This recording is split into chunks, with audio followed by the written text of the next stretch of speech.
Hello everyone and welcome to my video. My name is Lars, aka Sir Lars Med, and before we get started, I want to tell you all a little bit about myself and about this video and why I made this channel. Why is someone who has never done this before, 37-year-old guy, coming on here making a channel about Pokemon Go PvP. And the simple answer is I like helping people and I like seeing people succeed, and I want you to succeed.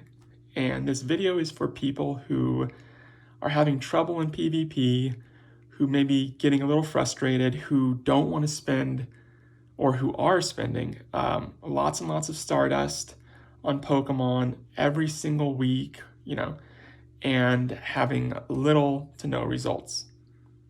The candy, the Stardust is going down the drain. They're getting frustrated, they're walled and stuck around, could be 2,500, could be, you get to the very end of the season and you're like at 28 or 2,900 and you just need that final push and you don't know what to do. So that's why I'm here. I'm going to help you and we're going to do it together.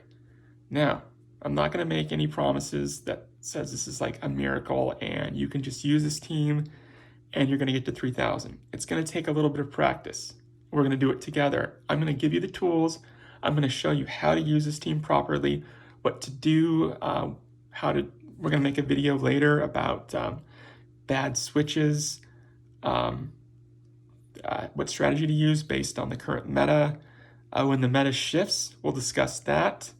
One of the pros about playing at the higher level is that you do get to see a lot of people that help to, I don't want to say make the meta, but help to influence the direction that it goes.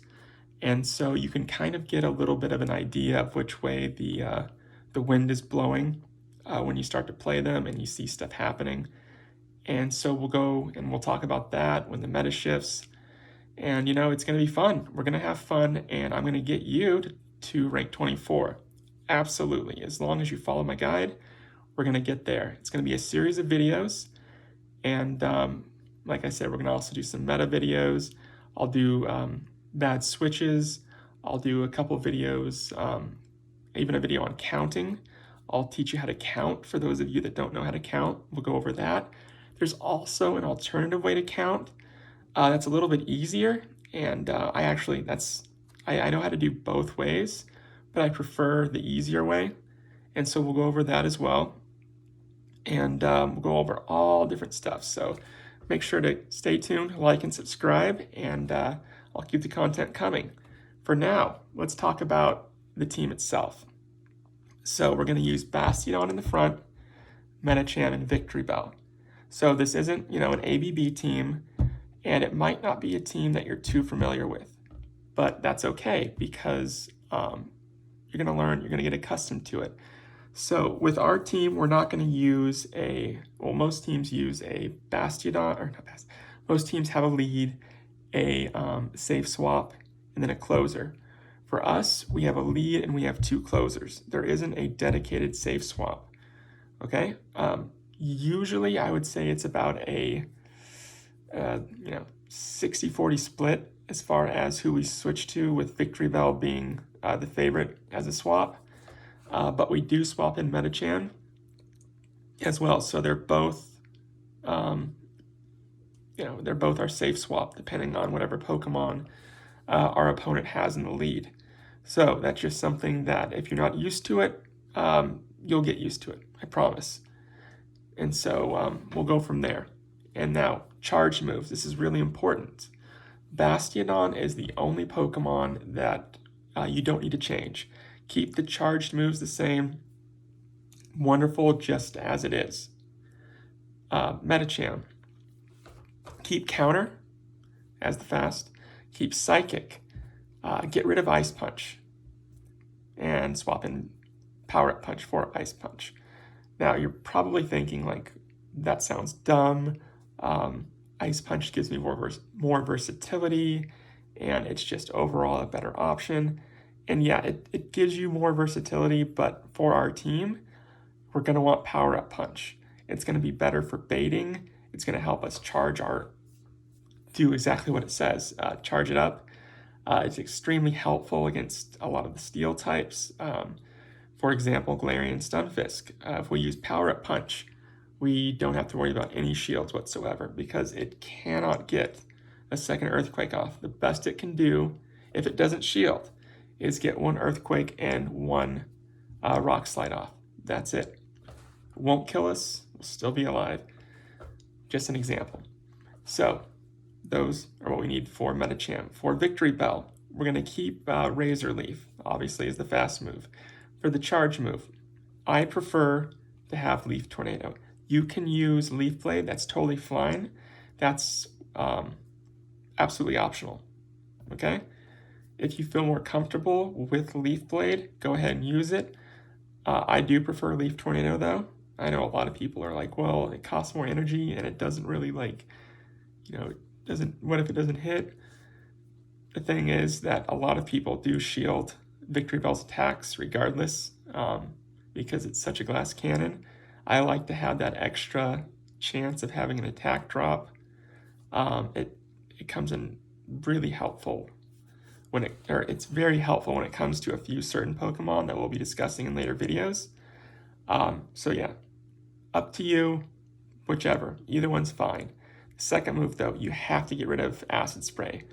Get rid of it, sub in Sludge Bomb. So very important that you have Sludge Bomb. And here's why. It puts an enormous amount of pressure on certain Pokemon. And not only that, but a lot of people do not expect Sludge Bomb because the meta or suggested team, they suggest you to have Leaf Blade and Acid Spray. So people will not expect Sludge Bomb.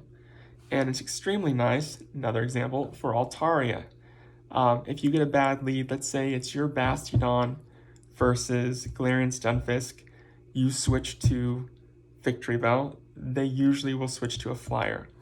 And Altaria seems to be a favorite. So when they switch to Altaria, what you're going to do is you're going to get it down to half health. And they're going to let you do that because they don't want to kill you too quickly and have Bastiodon come back in and start farming energy off of it. So they want to maintain the lead, but with as little HP as possible. Usually they'll let people go, slightly before the HP hits the red danger zone. But what we're going to do is we're going to just keep on attacking it. As soon as it gets to yellow or half health, just beyond yellow rather, we're going to throw a Sludge Bomb and it's going to die. It's going to down it, and then we're going to retain the lead.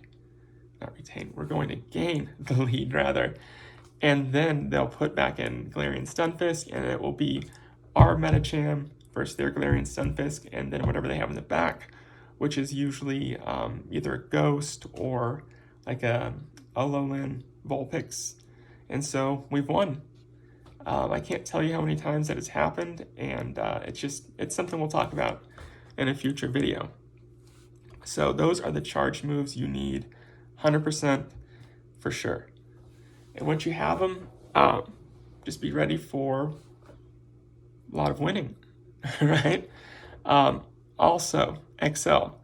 Yeah, Bastiodon and Medicham do need to be XL. It's not imperative. You can do this with just a non-XL Bastiodon and non-XL Medicham. It's fine, but try to put that on the back burner if another event comes up with Medicham, or especially with Bastiodon, since Bastiodon seems to be rare. Go ahead and farm candy like crazy. Try to get one that's really good with really good IVs, so that way you can't have a level 50 Bastiodon, because you're going to need that XL, especially once you get to mirror matches or just in general. It's going to be helpful. So that's it for now. Get ready in a couple days. I'm going to start posting my next video, which is going to be on the actual strategy itself, and we're going to dive into that, as well as different meta teams that I've been seeing lately for this season and for last season. This season, it seems to be geared more towards Ghost and Steel. The Ghost Steel teams are really, really popular. I'm going to teach you how to deal with it and how to win against them. All right, so we're going to do that. Counting, got everything coming up. Thank you so much, and I will see you in a couple of days.